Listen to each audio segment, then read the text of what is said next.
Temperatures are scorching and wildfires are raging. To help reduce the number of wildfires started by power lines, Idaho Power is rolling out a new program called Safety Power Shutoff. Yeah, this is something we're seeing in other states like California as well.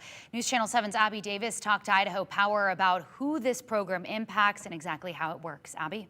A team of atmospheric scientists is monitoring weather and fire conditions every day. These include high winds and dry vegetation. Once these conditions become too extreme, that's when power will be shut off.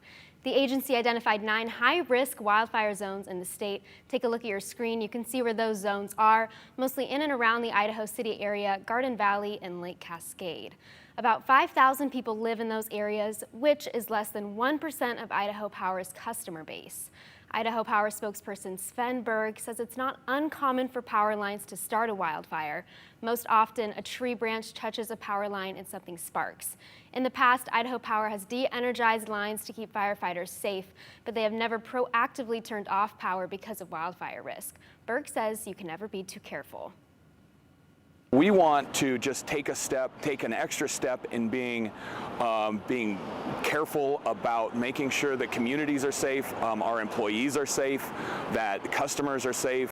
Turning off power is a last resort. Idaho Power is also installing spark prevention units and wrapping the base of wood poles in a fire-resistant mesh. To help spread the word about possible power shutoffs, Idaho Power is working with first responders in the 9 zones.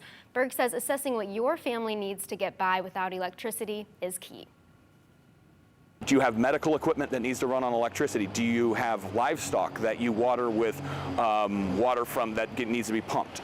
Idaho Power is encouraging customers to update their contact information online. Their goal is to notify customers 24 to 48 hours in advance if they are expecting to shut off power. Berg did tell me they could cut power in other areas, but it's just far less likely than those in the high-risk zones. Is this something that they've been talking about for a while, Abby? They have. So they started this fire mitigation, this broader plan 3 years ago, and this specific plan they started thinking about 2 years, so it's about 3 years in the making. Okay. Rolling it out now. Fire season's getting more intense. All right, Abby Davis, thank you.